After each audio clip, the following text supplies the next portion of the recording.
Okay.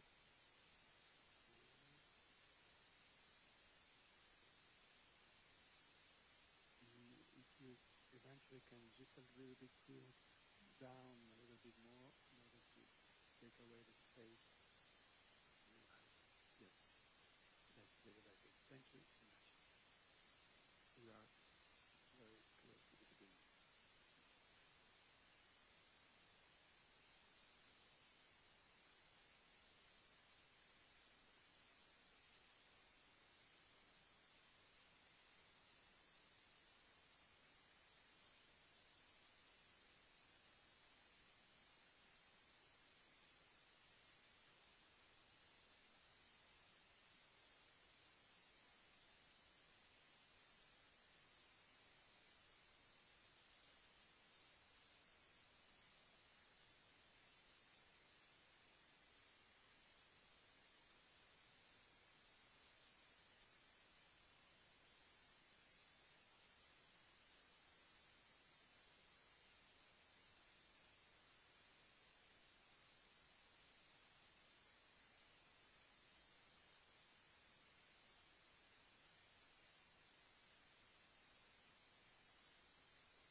Okay, good morning. Let's start this briefing of the UN Information Service. Today is Tuesday, 3rd of March, and of course we are immediately going to speak about the unfolding situation in the Middle East. We have a few colleagues joining in here in Geneva and from the field. I'd like to start with reiterating the position of the Secretary General that he has expressed over the weekend in the Security Council and remains very much valid. What is needed now in the region more than anything is a way out. To that end, the Secretary General again calls for de-escalation and immediate cessation of hostilities and genuine dialogue and negotiations in line with the Charter of the United Nations. He is particularly concerned about the growing number of civilians being killed and the expansion of the conflict to countries that were not involved in the initial attacks. We are also worried about the negative impacts that the military activities in the region are having on the world economy, which will hit hardest on those who can afford it least. And then I'll now start our briefing, the list of our briefing guests with Samer Abdel-Jabbar.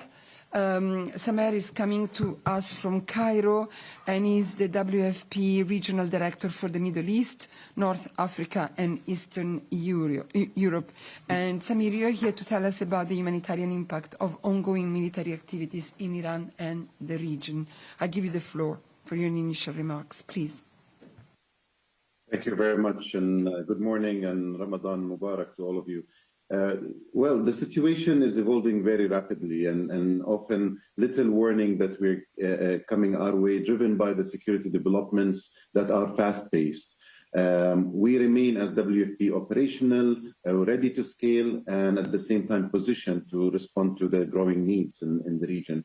We have activated our emergency protocols in a number of countries, and we're working very closely with the local authorities, with the partners, to make sure that we're able to respond and also to monitor the displacements that might be arise from this situation.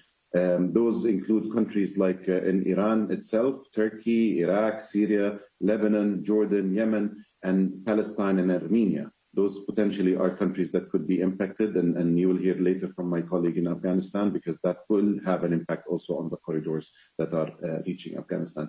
Lebanon, I would say, is the first country that we started to be responding to the immediate displacement. So on Monday, we got from the government the activation of shelters, and that meant for us that we needed to start the ready-to-eat and hot meals in the shelters to support the people who got displaced. Of course, we are also worried about the shipping lines and air travel, because that will have a direct impact on our operations, whether it's the supply chain routes, but also on basically the rotation for the humanitarian staff that have been working in difficult situations over the last period of time. If the crisis escalates, I think we are looking at the potential $200 million that are needed to be able to respond for a period of 3 months. This is initial figures that we're mentioning because, of course, we don't know when the escalations will start calming down. Lebanon, of course, like I started, the population started on the move, mainly from the southern part of Lebanon, Bekaa Valley, as well as the southern part of Beirut city. 21 shelters were opened by the government, 30,000 people displaced so far. We believe that this number will grow much higher. We are in discussions with the authorities. We're ready to start cash assistance for 100,000 people through the cash safety net programs that we're doing. I'm also very worried because we already have a vulnerable caseload of Syrian refugees that we have been supporting inside Syria, and we will continue to advocate for that program to make sure that we are supporting them despite the difficulties at the moment. So we already have, like I said, hot meals ready to go, food and bread production that is ongoing at the moment in Lebanon. Gaza, we were worried because the borders to Gaza, the crossings have been closed since the escalation. We got the good news today that actually the crossings will be opened, and that is timely for us, and we need to get in aid as fast as we can. We have wheat flour that is sufficient only for 10 days and food parcels that will maintain our programs only for 2.5 weeks. So we need to make sure that there is continuous flow and scalable flow of food into the Gaza Strip. Food availability, of course, there is commercial sector that was going in, and we're trying to scale up our cash assistance in the Gaza Strip. If closures continue to affect, or delays continue to affect, we expect that we will have to reduce our general food assistance, the ration size, to almost 25% to support 1.3 million people with wheat flour and food parcels. On the logistics side, in general, I would say the humanitarian supply routes across the region are going through strain. Disruptions in the Strait of Hormuz is something that we're monitoring, the Red Sea as well, because that will complicate maritime routes and basically delays and driving costs for most of our operations that depend on those routes. With seas contest and airspace closing, we're looking at adapting and relying our suppliers and use our supplier networks in other countries like Turkey, like Egypt, like Jordan and Pakistan to support overland corridors. And Egypt ports and the Suez Canal are still functioning, and that is a key hub for us to support our operation in Gaza, but also in Sudan. I'll stop here and happy to answer questions. Thank you very much, Samer. This is very precious information. I'll continue with the colleagues here on the podium. I'll start with, who wants to start? Ravina, you want to go first? Then we go to, we have UNHCR and UNICEF. They are not on your agenda, but colleagues have got something to say too, so they are here with me. We'll start with Ravina for OHCHR. Good morning, everyone. The fear, the panic, the anxiety experienced by millions of people in the Middle East and beyond is palpable and was entirely avoidable. The situation is worsening and widening by the hour, playing out our worst fears. UN Human Rights Chief Volker Turk says he is deeply shocked by the impacts of the widespread hostilities on civilians and civilian infrastructure since the conflict erupted on Saturday with Israel and the United States of America's attacks on Iran. Iran's response against states across the region, as well as Hezbollah's subsequent entry into the conflict. The laws of war are crystal clear. Civilians and civilian objects are protected. All states and armed groups must abide by these laws. The High Commissioner calls on all parties to exercise maximum restraint, prevent further escalation, and take all feasible measures to protect civilians, including migrant workers, as well as critical infrastructure. Returning to the negotiating table is the one and only way to bring an end to the killing, the destruction, and the despair. So far, besides Iran and Israel, the hostilities have impacted 12 other states, destroying or damaging private homes, offices, and businesses, airports, energy infrastructure, among other civilian infrastructure. In Iran, the Iran Red Crescent Society reports put the death toll at 787. In the single deadliest and devastating incident, dozens of girls were reportedly killed and injured when their primary school in Minab, in the south of the country, was struck during the school day. The High Commissioner calls for a prompt, impartial, and thorough investigation into the circumstances of the attack. The onus is on the forces that carried out the attack to investigate it. We call on them to make public the findings and to ensure accountability and redress for the victims. The Iranian military has responded to the US and Israel attacks, deploying hundreds of missiles and drones, among other weapon systems, against states across the region, killing civilians and causing damage to civilian infrastructure. In the central Israeli city of Bet Shemesh, 9 people were killed when a missile struck a residential area. We're also gravely concerned by the escalation of hostilities in Lebanon after Hezbollah fired barrages of projectiles into Israel and the heavy counterstrikes of Israel, including in Beirut. We urge both parties to immediately end this major escalation in violence and to return to the agreed ceasefire. Reports say there have been civilian casualties and damage to civilian infrastructure and significant redisplacement as a result of the Israeli strikes in the south of Lebanon and in the southern suburbs of Beirut. Information received indicates that nearly 30,000 residents had fled the affected areas overnight, on top of the 64,000 already displaced. International humanitarian law spells out that any attack must comply with the fundamental principles of distinction and proportionality, and for precaution to be taken to protect civilians. Attacks directed against civilians or civilian objects, as well as indiscriminate attacks, are serious violations of international humanitarian law and may amount to war crimes. Across Iran, we have grave concerns for the welfare of the population, given the government's record of cracking down with lethal force on broad scale against those who oppose their rule, and the new threats of senior officials against any expression of dissent at this time. The authorities are reminded of their obligation under international human rights law to safeguard Iranians' fundamental freedoms. We are also concerned that many Iranians are again unable to access the internet, and hence we have limited access to essential information, including that is necessary for them to seek safety from ongoing hostilities. We call for the immediate restoration of telecommunication services. We're also concerned for the welfare of hundreds of political prisoners who continue to be arbitrarily held in Iran. Every effort must be taken to ensure their protection, and we urge their prompt release. Human rights must not be instrumentalized or used as a bargaining chip by any state. We know from painful history what the results of the use of brute external force can mean for human rights. Human rights need to be central to Iran's future. The High Commissioner implores all parties to come to their senses and to end this violence. He calls for states to uphold and defend the UN Charter, international human rights law, and humanitarian law. Thank you very much, Ravina. Let me go to Barbara for UNHCR. Thank you, dears. Good morning. I'll first read our statement and some population updates and also something on people on the move that we have been observing. UNHCR, the UN Refugee Agency, is deeply concerned about the escalation of conflict in the Middle East, its impact on civilians, and further displacement in the region.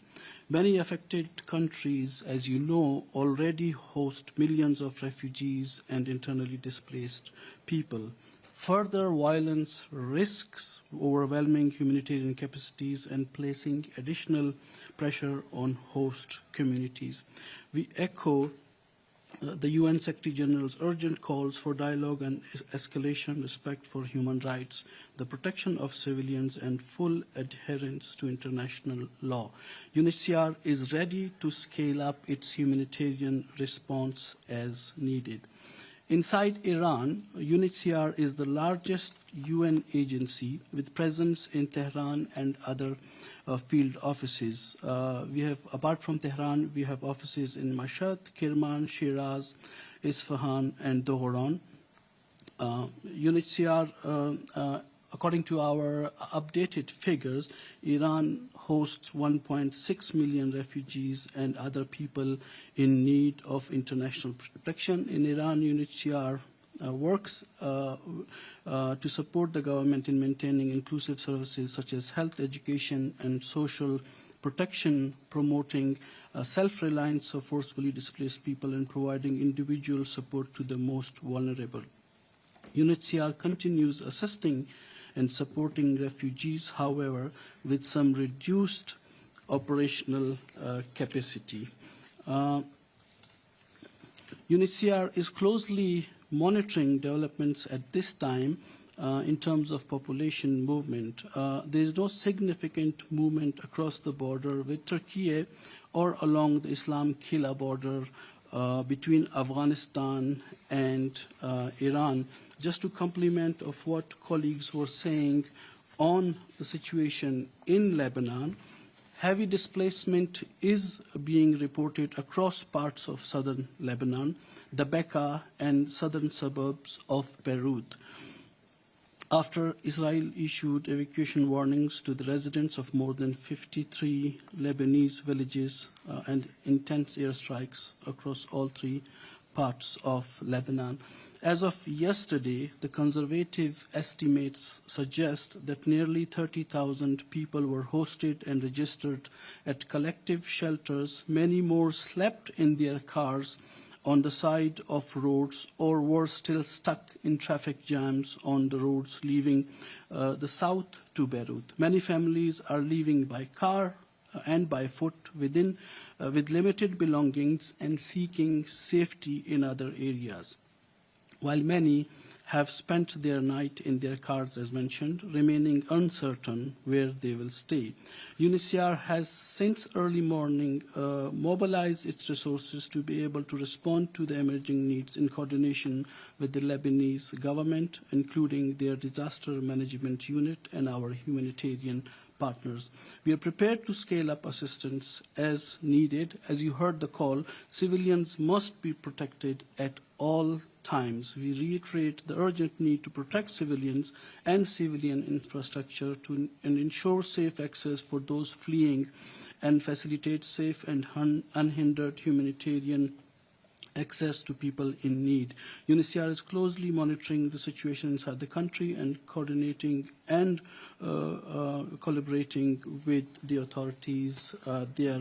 On the Lebanon-Syrian border, some increase has been witnessed in terms of population movements. A few hundred more people, which was observed in the number of Syrians who are refugees inside Lebanon, crossing into Syria from Syria into Lebanon. Our staff have been present. We have a contingency plan for any possible influx from Lebanon in case things develop. And in terms of our preparedness,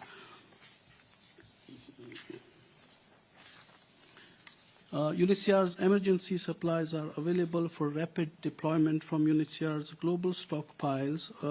We have our centers in Dubai, Termez in Uzbekistan, and Copenhagen, as well as from regional hubs in Lebanon and Syria. These include emergency relief items whenever a humanitarian crisis happens. I stop here. Thank you. Thank you very much, Babar. Let me go to my right. Ricardo for UNICEF. Good morning, everyone. Bonjour. UNICEF is, of course, extremely concerned and alerted by the military escalation in the Middle East. The situation is deteriorating rapidly, and as we see time and again in conflicts, children are the ones who suffer first and who suffer the most. A descent into deeper conflict must be avoided at all costs. In the last 4 days, we have received reports of children killed and injured in Iran, Israel, and Lebanon as hostilities intensify. In fact, the reported number in Lebanon is now at 7 children killed and 38 injured since the weekend. Continued missile fire and airstrikes are placing children in immediate danger, forcing families into shelters and disrupting access to schools and essential services. Each new escalation expands the circle of harm. Residential areas, schools, and critical infrastructure are being affected. Hospitals are under pressure or being hit. Children who have already endured months of instability are now facing renewed trauma, fear, and displacement. The military escalation in the Middle East is also severely disrupting vital supply routes, which impacts our ability to deliver for children in need. UNICEF is working with partners to identify alternative routes, maintain supply chain operations, and prevent stockouts, while continuing to deliver life-saving supplies to meet the most urgent needs of vulnerable children.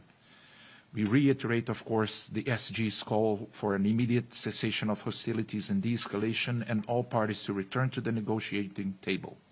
Failing to do so risks a wider regional conflict with grave consequences for civilians, children, and regional stability. International humanitarian law is unequivocal. Children must be protected at all times. Children must never be targets. UNICEF urgently calls for immediate de-escalation and for all parties to uphold their obligations to protect children wherever they are. Thank you. Thank you very much. And Tommaso for IFRC. Thank you very much, Alessandra, and good morning all. As you may know from the statement we shared last Saturday, the International Federation of Red Cross and Red Crescent Societies is following closely and is deeply concerned about the recent escalation of hostilities in the Middle East. As the situation is changing fast, we still don't have the full picture, but we would still like to brief you on the action we have taken so far. The teams of the IFRC network are on the ground and responding as needs arise.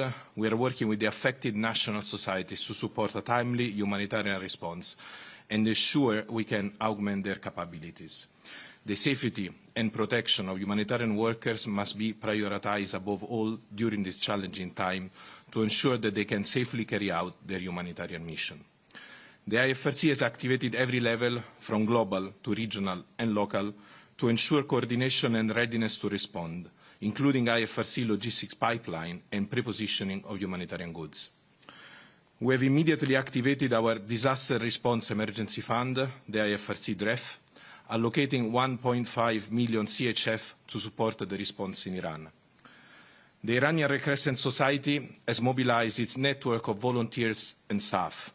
Emergency medical teams were immediately dispatched to impacted sites to provide on-site triage and first aid, stabilization of injured individuals, and medical evacuation to referral hospitals. Red Crescent pharmacies and medical facilities nationwide have been placed on full alert to ensure continuity of access to medicines and emergency medical supplies. The National Society is also supporting search and rescue operations. The fund allocated from the IFRC aims to deliver life-saving assistance for 200,000 people through a 9-month operational time frame. The budget will cover the procurement of items to support emergency health services like trauma kits, splints, defibrillators, and evacuation chairs. All national Red Cross and Red Crescent societies in the region are on high alert for any possible response needed. And since we are talking about Lebanon this morning, the Lebanese Red Cross as always, I would add, has already activated all the emergency health services across the country. In Israel, Magen David Adom has mobilized staff and volunteers across the country. All 39,000 staff and volunteers are mobilized together with the entire fleet of ambulances, mobile intensive care units, intensive care buses, and rapid response vehicles. The Magen David Adom in Israel teams treated 121 people as of 1st of March, including trauma, shrapnel injuries, and anxiety cases. They are also supporting evacuation from impact sites. And finally, the MDA launched a national blood donation campaign with drives in secure locations to maintain emergency readiness. Thank you. Thank you very much, Tommaso. And to conclude this series of briefing, I just would like to tell you that we are going to distribute the statements that came from Jorge Moreira da Silva, the UN Under Secretary General, and UNOPS Executive Director. You will have it in the mail immediately. So let me open now the floor to questions. Let's start with Jeremy. Jeremy, Radio France Internationale. Thank you, Alessandra. I've got two questions for you. The one for WFP first. I think the person from WFP mentioned 25% cuts, ration cuts. I didn't quite understand if it was only in Gaza or if it was globally, if the airline is not going back to normal. And the second question would be to Ravina. Ravina, you mentioned the attack on the school in Iran. So if I got that right, if it was proven that it was an Israeli or US missile that did strike a school for girls in Iran, it will be a war crime. Is that correct? Okay, let me start with Samer.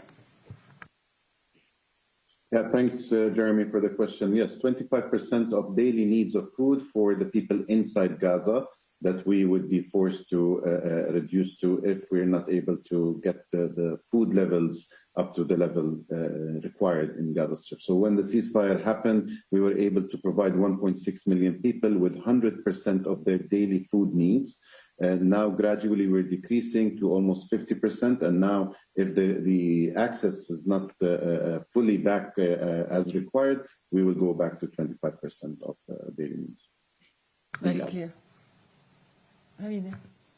Thanks, Jeremy. What is clear is that this attack that hit the girls' school was absolutely devastating. I mean, children, little girls, in the middle of the school day, at the beginning of the school day, being killed in this manner, backpacks with, blood stains on them. This is absolutely horrific. And I think if there's any image that captures the essence of the destruction, despair, and senselessness and cruelty of this conflict, those are the images. On international humanitarian law and what it says, international humanitarian law spells out that any attack must comply with the principles of distinction, proportionality, and precaution to protect civilians. If attacks are found to be directed against civilians or civilian objects or indiscriminate attacks, they are serious violations of international humanitarian law and may amount to war crimes.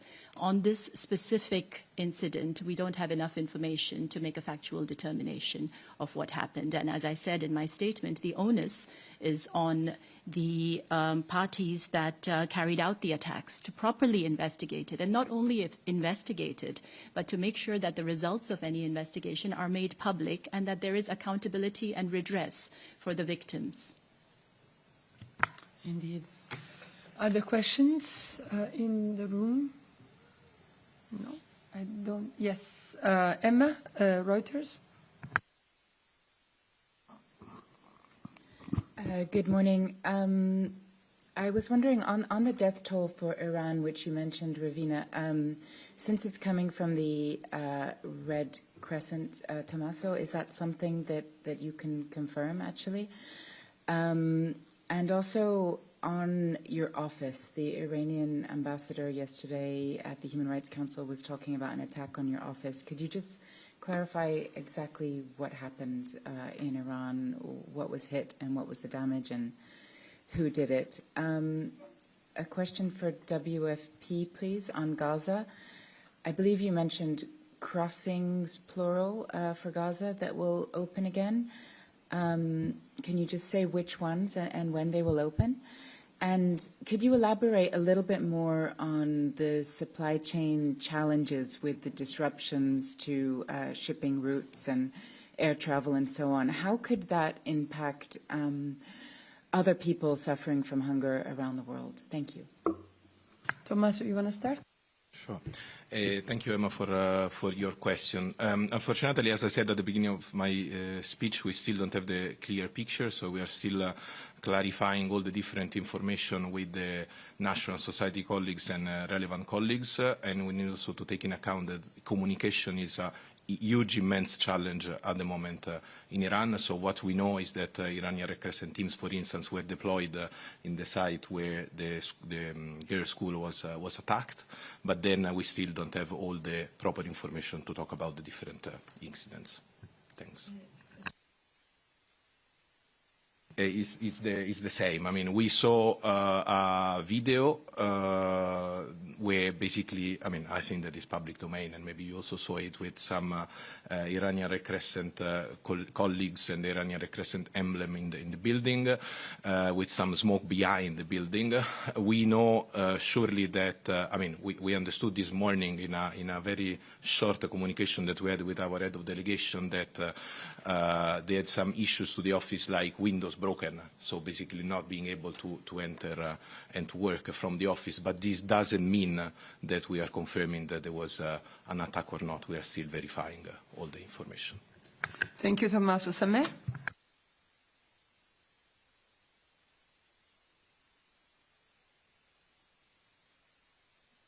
Yeah, sorry, you can hear me now.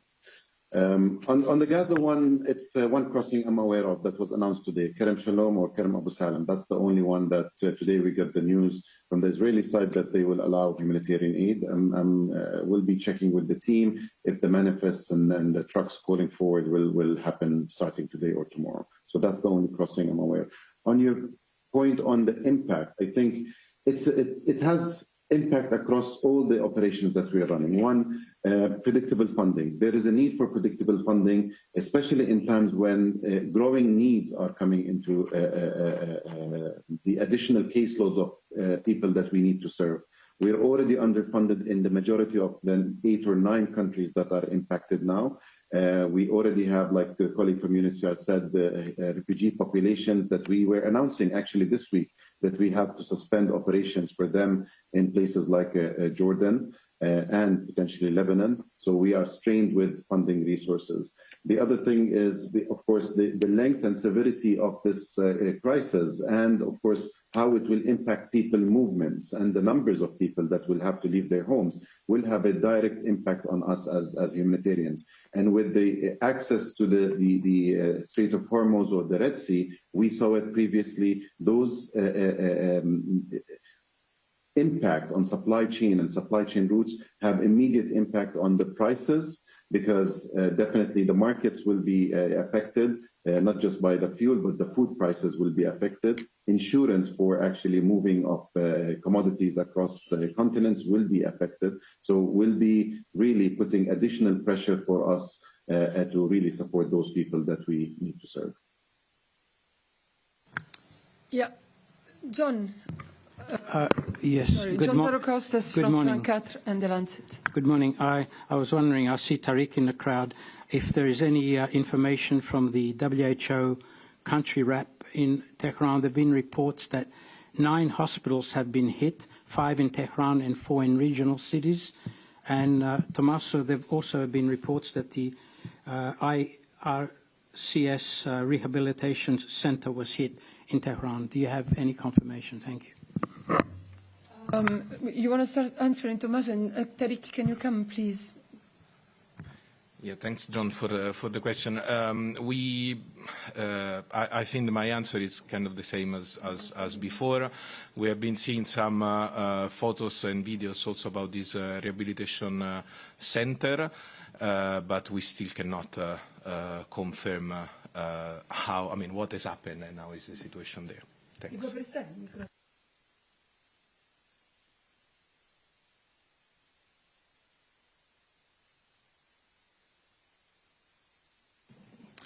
Thank you, Thomas. Indeed, the national, thank you, John, for the question. The National Emergency Medical Organization stated that several hospitals and emergency posts, medical emergency posts, have been damaged and that one paramedic had been injured. We don't have more details. You've seen that on May 1st, the Tehran Gandhi Hospital was reportedly damaged during the bombardment of the Iranian capital. No casualties were reported, but patients were evacuated to another hospital. Just to give a few more details that we had from the Ministry of Health. According to the Ministry of Health in Iran, the provision of health services is continuing without interruption. Medical equipment, medicines, vaccines, and blood product stockpiles remain stable. There is no shortage of medicines, medical equipment, devices, or infant formulas. The supply chain and distribution of drugs are functioning so far normally. WHO has not been asked for the assistance, but we stand ready to provide if needed. Just to really repeat that protection of health is not negotiable. The protection of civilians, health workers, and health facilities is an obligation under international humanitarian law. And then the most immediate public health impact of this escalation is not only new casualties, but it's also regional shock that disrupts care delivery, supply chains, staff safety, and humanitarian access across multiple crises that have already overstretched local health systems. So I will stop here. Thank you very much, Tariq. If there are no other questions in the room, I go to the platform. Okay, so Michel Legrand, Geneva Solutions. Hi, thank you very much. My question is for Samer regarding logistics, again, on this issue. I apologize if you already answered this or you addressed this at the beginning, but I'm not sure I understood regarding your hubs in Dubai and in that region. So if I understand, these are working, they're functioning correctly, or is there some disruption there? What's the landscape there? Thank you. Samer? Thank you, Michelle. Yeah, our hub in Dubai is functional. Of course, we're looking also at others like the one in Egypt, where we're supporting Gaza and Sudan, but also we're looking at how to actually use land routes, which will actually increase the cost on us to move commodities out from the humanitarian hub in Dubai. So, but also we're looking at the potential extension of times that it will take actually to move those commodities from there to other locations. We also have hubs in other areas across the globe. So we're actually assessing where the needs are and see what's the fastest way. And Turkey is one of our main food procurement hubs that we're operating out of. And about Turkey, the next question is Mohammed Arsad, the Anadolu Agency. Yes, thank you so much, Alessandra. My question is for Ravina. Ravina, you said because of unable to access the internet, you have limited access to essential information. I wonder, do you have any team in Iran now? If not, how you get the information from the ground? Thanks, Mohammed. You're right. We don't have a team on the ground. We have not been able to access Iran. And the internet restrictions have further restricted our ability to collect information. We do rely on credible sources on the ground to corroborate information. Thank you very much. Is there any other question on the Middle East, the situation in the Middle East? Yeah, go ahead. Of course. Come back. Just as you have been asking about movements into Turkey, just Emma, building up on your query yesterday.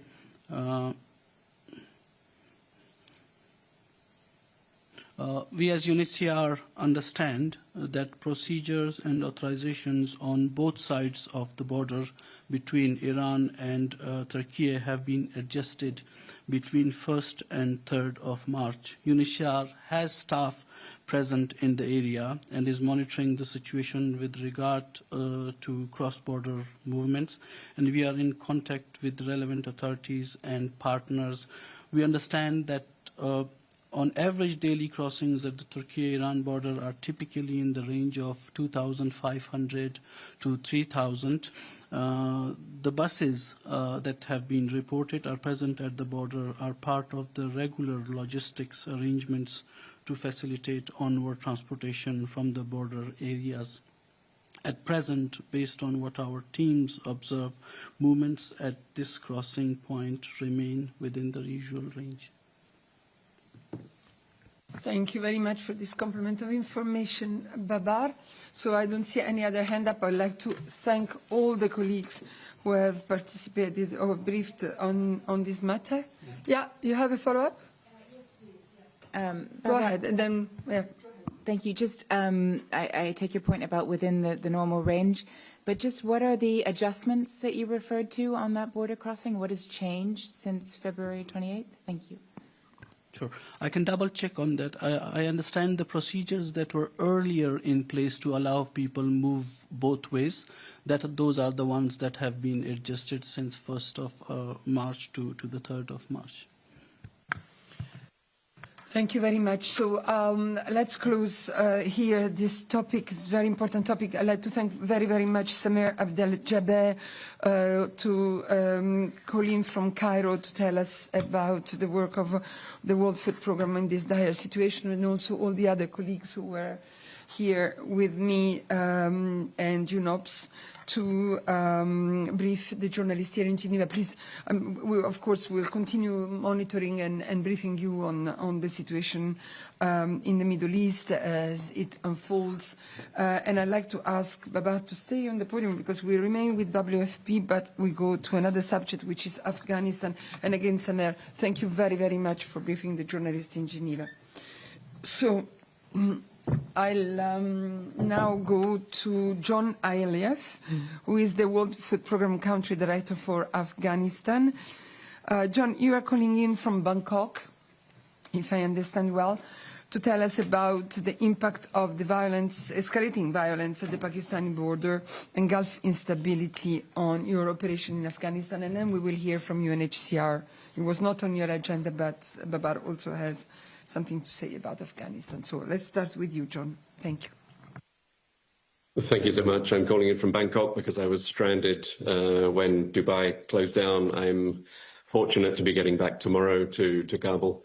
We're obviously following the situation in the Middle East with great concern, but the most immediate threat in Afghanistan today is the intensification of hostilities with Pakistan. This is a conflict which threatens to push Afghanistan's most poor and hungry communities beyond the tipping point to which they are already precariously close. On the eastern and southern borders, then, we estimate that 20,000 people have been displaced by airstrikes and ground offensives, which have now affected 46 border districts. For the last week, the World Food Programme has been forced to suspend ongoing programmes in those areas, and as a result, 160,000 people are waiting for assistance at a critical time of heightened hunger and heightened malnutrition.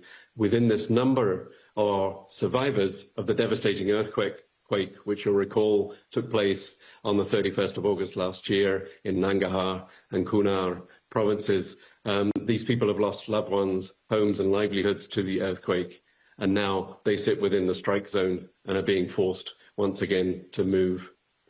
The challenge here, as we see it at WFP, is that the districts now experiencing the bombardments were already facing heightened levels of acute hunger, more than half of them at emergency levels. 4 of the border provinces are also experiencing critical levels of acute malnutrition. This is the epicenter of acute malnutrition in Afghanistan, these provinces bordering Pakistan. And so we foresee that acute malnutrition will be driven up further by the conflict as people are prevented from accessing health services, and this will place tens of thousands of children in incredible peril. Moving quickly to Afghanistan's western border, obviously the explosion of violence in Iran is sparking fears of a further surge in returnees. As our colleague from UNHCR said, we haven't seen those influxes picking up yet, but there is fear that they will come. Last year, 2.5 million Afghans were forcibly expelled from Iran and Pakistan. For too many of them now, coming back to Afghanistan has left them, has meant unemployment, has meant destitution, and has meant hunger. Now they will also face the added challenge of conflict and instability.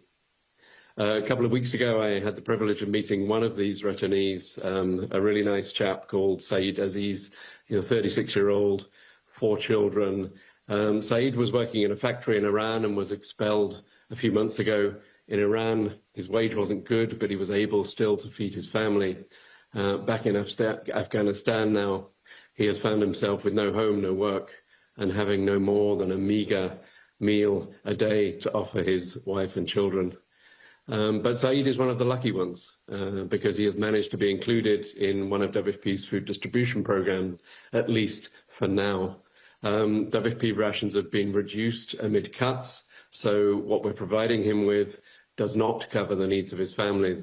And in Saeed's own words, during the holy month of Ramadan, we barely have any food to break our fast. I do worry about Saeed and his family, but I worry more about the 4 to 5 returnees that WFP could not afford to assist last year amid the dramatic aid cuts which have decimated our humanitarian program in Afghanistan. So as 2026 progresses, Afghanistan is now caught, as we see it, between 3 crises. Hostilities with Pakistan, the explosion of violence in Iran are the 2 we've talked about briefly. But the third is an unprecedented acute hunger and malnutrition situation, one we've been dealing with for over 6 months now, and we've been unable to contain it. But now, with the conflict adding fuel to the fire, it will undoubtedly intensify further. Hunger will be driven up, and so will malnutrition.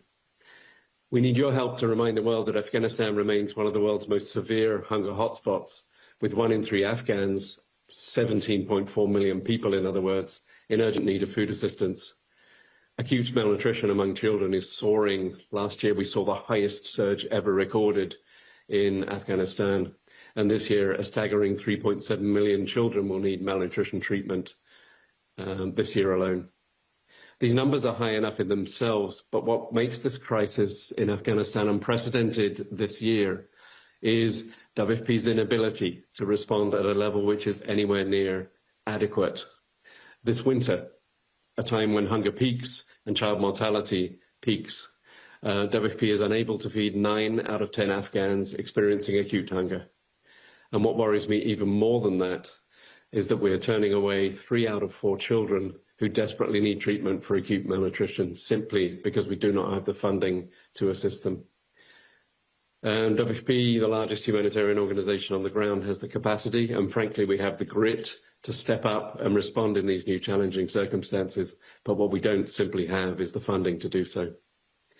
So we're really urging the international community to recall its promises, the promises made to the Afghan population, particularly its women, made in the aftermath of the change of power in 2021. We urge the international community now to stand up and deliver on those promises. Thank you, Alessandra. Thank you, John. Thank you very much for this update. It's so important to remind us of the situation in this region, and Babar has also something about that. Thank you, Diaz. Just to update on the number of returns that have happened from Iran and Pakistan so far in 2026, over 232,000 Afghans have returned back to Afghanistan, and majority of these 146,000 are from Pakistan and 86,000 from Iran. And as mentioned, when we kind of take a look at all the numbers, last year the updated figures showed that nearly 3 million Afghans returned to their countries, and many of them not from their own will and choice. Our UNHCR's capacity to assist returnees has been significantly reduced due to funding cuts, as it was mentioned earlier too. We are also worried about the hostilities between Afghanistan and Pakistan that continues, as mentioned. This has displaced people in the Kunar and Nangarhar provinces, but it also has impacted our ability and the returnees that were coming through Iran and through Pakistan. UNHCR and our partners have been forced to temporarily pause operations, and one of the transit centers as the tensions are on the rise on Pakistan-Afghanistan border. But even as we looked at the conflict now in the Middle East and Iran, even before this, refugees were amongst the most affected by the dire economic situation inside Iran. So high inflation and rising cost of living have eroded already fragile incomes for refugees, while limited access to formal employment before the crisis started. We are closely monitoring, as mentioned, developments, but also one bit in terms of our work in Iran, refugee reception centers that we run are open with limited attendance, while all we had to cancel previously scheduled appointments for refugees who were coming. We do maintain UNHCR helplines that operate, providing counseling and information to refugees and others who need our support. As funding situation was mentioned, UNHCR needs $454 million to protect and assist all the displaced populations in Afghanistan, Iran, Pakistan, and Central Asia. And so far, we, by the end of February, we've just received 15% of this amount.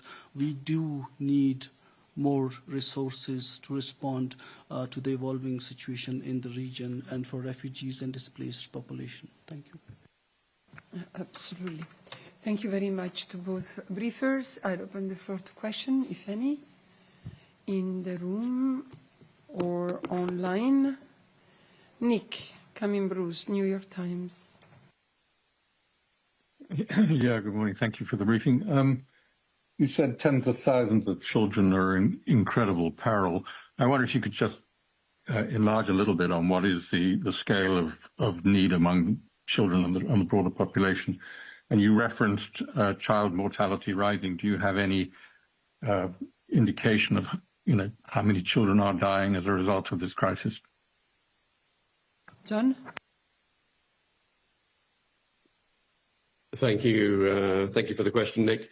In terms of the scale of needs for children when it comes to malnutrition, as I mentioned last year, 2025, we'd already seen the highest surge in malnutrition year on year ever recorded in Afghanistan. And in 2026, the numbers have risen further by another 200,000 children. So this year, 200,000 children more will face acute malnutrition than they did even in 2025. So just to repeat, the total number of children who will need treatment for acute malnutrition, the total number we expect to suffer from acute malnutrition this year is 3.7 million children. Mortality is very difficult in many countries, including Afghanistan, to get a hold of. The statistics are flawed because we can only collect them at the health centres. And WFP did a mortality study recently, which had tracked in the last quarter of last year 500 child deaths from malnutrition.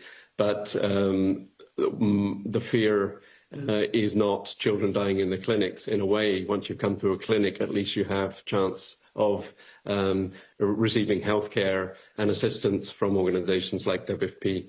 The fear for me, and the ones I worry about more, are the ones stuck in highland areas of Afghanistan that have been cut off by the snow. In some places, 6 months is the period of snowfall, and roads blocked by snowfall, people confined to their villages and not able to access health centres. And so most children, unfortunately, in the winter, traditionally in Afghanistan, die during the winter, and they die at home silently.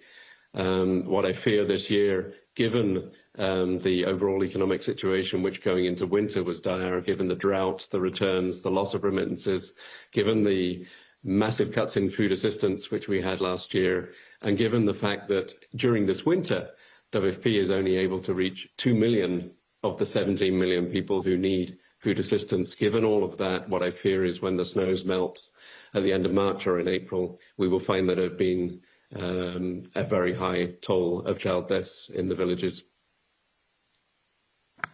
Thank you very much, John. Let me see if there are other questions for you online or in the room. I don't see any, so thank you very much for putting the spotlight on this crisis too. Thanks to John from Bangkok and to Babar from here in Geneva. And yes, please continue updating us on this crisis too.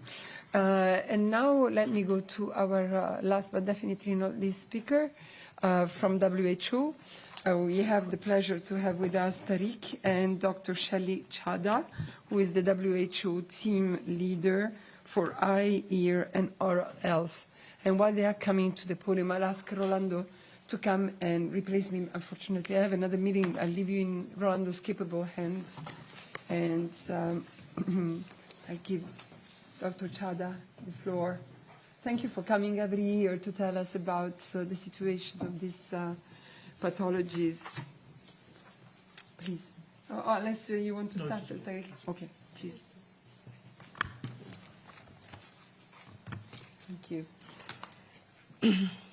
Well, good morning.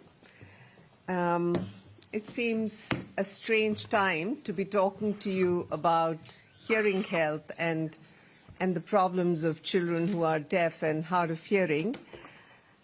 But I assure you that they are no less real than all the really serious issues that you have been discussing over the last almost 1 hour. So I'm sure that many of us who are here have met or know a child whose teacher keeps complaining that the child doesn't pay attention in class, or that he's struggling and she's falling behind in her studies. And I wonder if we have ever stopped to think that perhaps a reason for this disinterest is really because the child is not able to hear very clearly and not able to make out what the teacher is saying and what other children in class may be saying. Actually, WHO's latest estimates show that around 95 million children across the world, they live with unaddressed hearing loss. So hearing loss, and this hearing loss affects more than just their ability to listen well. It also it can affect their speech and language development, hinder cognitive development, limit social interactions, and lead to poorer academic outcomes. As a result of all of this, children whose hearing loss is not treated, they often have poorer educational outcomes, have poorer employment opportunities, and face financial issues later in life. The fact is that majority of childhood hearing loss, 60% in fact, can be prevented. Conditions that are avoidable and treatable, such as infections such as glue ear, otitis media, exposure to sound, loud sounds heard through headphones, earphones, in sounds of artillery and shelling and bombs falling. These are what pose the most major risk to hearing in children.